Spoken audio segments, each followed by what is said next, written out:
Hey everyone, and welcome back to the Real Talk podcast, the show where we skip the small talk and get straight into the conversations that actually matter, the ones people have at 2 a.m. when they can't sleep, the ones you have with your best friend in the car going nowhere, the honest, unfiltered, sometimes uncomfortable stuff that nobody talks about enough.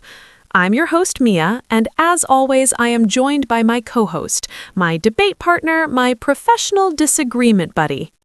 Wow, professional disagreement buddy. That's a new one. Hey everyone, I'm Jake, and honestly, Mia is being generous because most days I feel like I'm just here to say something and then have her completely dismantle it in 30 seconds. I mean, you said it, not me, but okay, in all seriousness, welcome, genuinely. Whether you've been with us since episode 1 or you just stumbled across this today, we are so glad you're here. This podcast started because Jake and I kept having these really deep conversations between just the two of us, and one day we thought, why are we keeping this to ourselves? Other people need to hear this, or at least we hope they do. We really hope they do. Otherwise, this is just two people talking into microphones in a room, and that's a little sad. But no, genuinely, the whole point of this show is to talk about real life, not the highlight reel version of it, not the LinkedIn version where everything's a lesson learned and a growth opportunity. The actual messy, confusing, sometimes funny, sometimes painful experience of being a person trying to figure things out. Okay, moving on. So today's episode, and I'm really excited about this one because I feel like it affects literally everyone who has ever worked anywhere. We are talking about office politics, the unwritten rules of the workplace, the stuff that determines your career way more than your actual skills do, and yet nobody ever prepares you for it. Yeah, and we are not going to make this a corporate self-help session. No buzzwords, no leverage your synergies, none of that. We're going to talk about it the way you talk about it with a friend who actually gets it. Real situations, real advice, real conversation. That's all we ever do, honestly. Okay, let's get into it. Jake, let's start from the very beginning. When you walked into your first real job, what hit you that nobody warned you about? That the actual work was maybe 40% of the job. The other 60% was navigating people, who to build relationships with, how to be seen, how to communicate in a way that landed with the right people. Nobody teaches you that. You just walk in and figure it out the hard way. And that invisible side of work is basically what people mean when they say office politics. But that phrase makes so many people cringe. Why do you think it has such a bad reputation? Because the worst version of it is genuinely awful, and that's what people remember. The backstabbing, the manipulation, the person who smiles at your face and quietly undermines you. Those stories stick.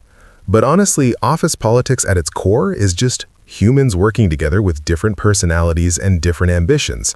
That's always going to create dynamics. You can't avoid it. You can only choose how you engage with it. Okay, so let's talk about the people who think they can just ignore all of that and let their work speak for itself. Because I've seen really talented, hardworking people get completely overlooked. What's actually going wrong there? Their work is real, but their visibility isn't. Organizations are not meritocracies as much as we want them to be.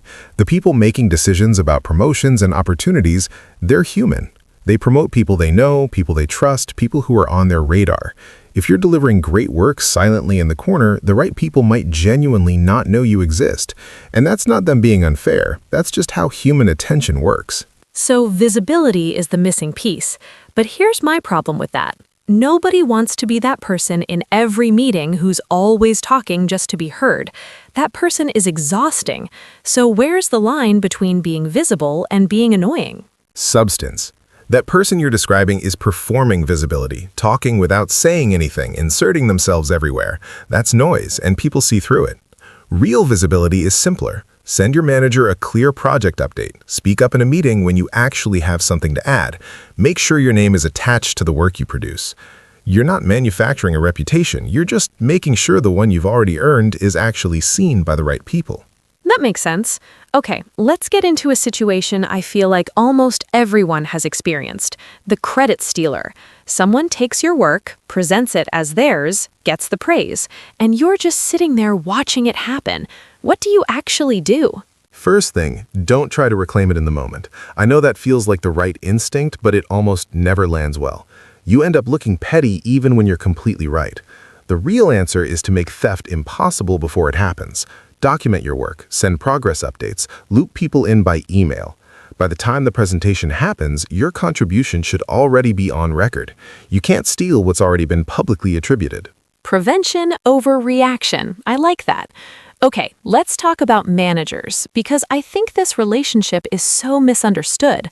A lot of people treat it like a transaction. Do the work, get the paycheck, that's it. Why is that a mistake? Because your manager controls more of your career than you realize. What projects you get, what rooms your name comes up in, whether someone senior knows you exist. And most people are completely passive about that relationship. They wait to be asked, they wait to be noticed, they never think about actively shaping how their manager sees them. And then they're confused when they don't get advocated for. So how do you actually manage upward without it feeling fake or like you're just trying to impress your boss? Figure out what your manager actually cares about, not just what they say they care about, what actually stresses them out, what their boss is measuring on, what makes their life harder, and then show up in a way that helps with that. Suddenly, you're not just an employee completing tasks, you're someone who genuinely makes their job easier. That's a completely different relationship and it opens completely different doors. And what if your manager is just not a good manager? Because not everyone gets lucky with that. Then be honest with yourself about the timeline. Try to adapt, try to communicate differently, try to find ways to make it work, but set a limit in your head. Because there's a version of toughing it out that builds resilience, and there's a version that's just slowly draining you in a place that was never going to reward you anyway. Every year you spend somewhere that's shrinking you is a year you could have spent somewhere growing. Okay, last topic, and I think this one is the scariest. The genuinely toxic people, the manipulators, the ones who are completely different behind closed doors versus in front of leadership. How do you even spot them before the damage is done? Watch how they talk about other people to you. If they constantly gossip, share dirt, throw colleagues under the bus in casual conversation, that's who they are. They're doing the exact same thing about you to someone else.